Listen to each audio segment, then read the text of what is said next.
जो ऑब्जेक्ट्स हैं वो हमसे परे जा रहे हैं, जो कि एक प्रूव था कि अगर ये परे जा रहे हैं तो इसका मतलब है कि अगर हम इस टाइम को रिवर्स करें तो माजी में कहीं ये ऑब्जेक्ट्स इकट्ठे भी रहे होंगे। जी हाँ। तो इसको हम यहाँ से गैलेक्सी रेट फिर ऑफ सेपरेशन कहते हैं, राइट?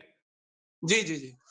तो उस मॉडल के ऊपर फिर हमने एक लमाक साहब कहने के ऊपर लमात्रे सॉरी लमाक तो बायोलॉजिस्ट हैं, जो लेमात्रे थे उनके एक मॉडल सजेस्ट हुआ जिसे कि हम मॉडल ऑफ बिग बैंग का नाम देते हैं, जिसमें कि कहा गया कि ये तमाम जो सितारे, सियारे, गैलेक्सीज जो भी हमें चीजें ब्लैक होल्स नजर आते हैं, ये माजी में पहले मुकम्मल तौर पे एक ही जगह पर इकट्ठे थे और फिर कुछ ऐसा हुआ, कोई ऐसी एनर्जी सामने आई जिसकी वजह से कि ये सारी चीजें जो थी ये स्पेस में डिस्पर्स हो गई।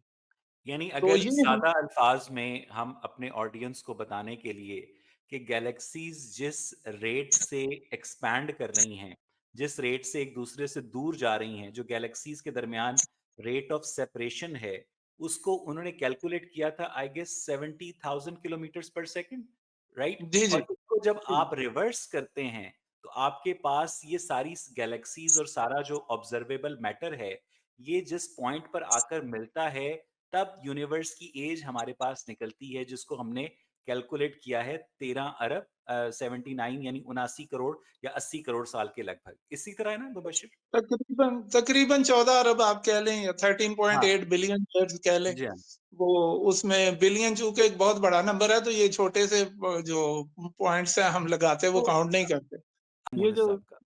सिंगुलैरिटी का कॉन्सेप्ट है ना, ये प्रोपेगेट स्टार्ट में ज़रूर किया गया था कि यूनिवर्स जो है वो शायद एक सिंगल पॉइंट से एक्सपैंड हुई है, तो वो एक सिंगल पॉइंट जो है वो इन्फिनिटली डेंस था और वहाँ पे जनाब टेम्परेचर जो था वो बहुत ज़्यादा था। तो ये यूनिवर्स जो है ये कॉन्सेप्ट जो है वो पुराना हो चुका है कि यूनिवर्स एक पॉइंट से एक्सटेंड हुई है।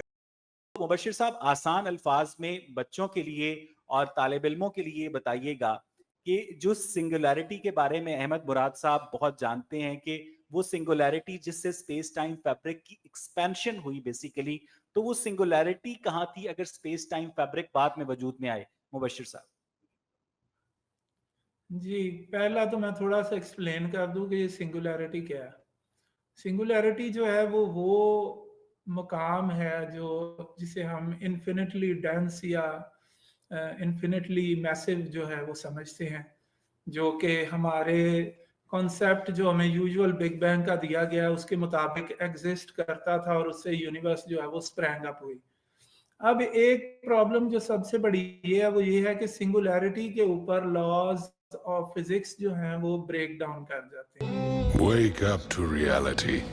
Nothing ever goes as planned in this accursed world. Listen. ये मोहम्मद जो साहब का। सिंगुलैरिटी का कॉन्सेप्ट है ना, ये प्रोपेगेट स्टार्ट में ज़रूर किया गया था कि यूनिवर्स जो है वो शायद एक सिंगल पॉइंट से एक्सपैंड हुई है, तो वो एक सिंगल पॉइंट जो है वो इन्फिनिटली डेंस था और वहाँ पे जनाब टेम्परेचर जो था वो बहुत ज़्यादा था। तो ये यूनिवर्स जो है ये कॉन्सेप्ट जो है वो पुराना हो चुका है कि यूनिवर्स एक पॉइंट से एक्सटेंड हुई है।